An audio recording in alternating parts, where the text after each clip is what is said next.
ત્યારે લોકોનો અવાજને બુલંદ કરવા માટે, લોકોના જે પ્રશ્નો છે એને સાંભળી અને એનો અવાજ બનવા માટે, લોકોનો જે આક્રોશ છે, જે પીડા છે, એને વાચા આપવા માટે પ્રદેશ કોંગ્રેસ સમિતિ દ્વારા સમગ્ર ગુજરાતમાં જન આક્રોશ યાત્રાની શરૂઆત કરવાનું નક્કી કરવામાં આવ્યું છે.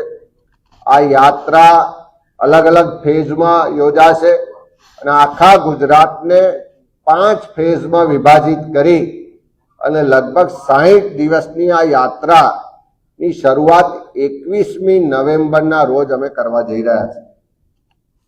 આ યાત્રાનો પ્રથમ ફેઝ એટલે કે ઉત્તર ગુજરાતથી યાત્રાની શરૂઆત કરીએ છીએ.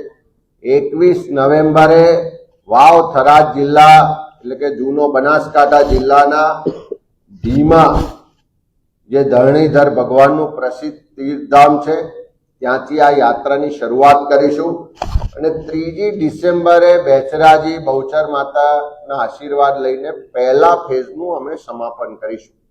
આ ઉત્તર ગુજરાતની જન આક્રોશ યાત્રા દરમિયાન 7 જિલ્લામાં 40 તાલુકા વિસ્તારોમાંથી આ યાત્રા ભ્રમણ કરશે.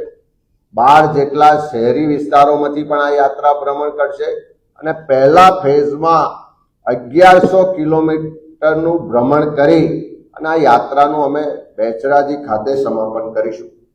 આખી યાત્રા દરમિયાન જે પણ રૂટના ગામો આવે છે, ત્યાં ખેડૂતો હોય, યુવાનો હોય, વિદ્યાર્થીઓ હોય, મહિલા હોય, નાના વેપારીઓ હોય, ફિક્સ પગાર ને કોન્ટ્રાક્ટ ને આઉટસોર્સિંગથી જે શોષણ થઈ રહ્યું છે એવા કર્મચારીઓ કે કામદારો હોય, ખેત મજૂરો હોય કે સમાજના વિવિધ વર્ગ ને સમૂહના તમામ લોકો સાથે સંવાદ પણ કરીશું. એમને મળીશું, એમને સાંભળીશું, એમની જે તકલીફ છે, ફરિયાદ છે, પીડા છે, એને પ્રત્યક્ષ મળી અને અનુભવીશું પણ ખરા અને સાથે સાથે એનો અવાજ બનવા માટેનો કાર્યક્રમ લઈને આગળ પડાવીશું.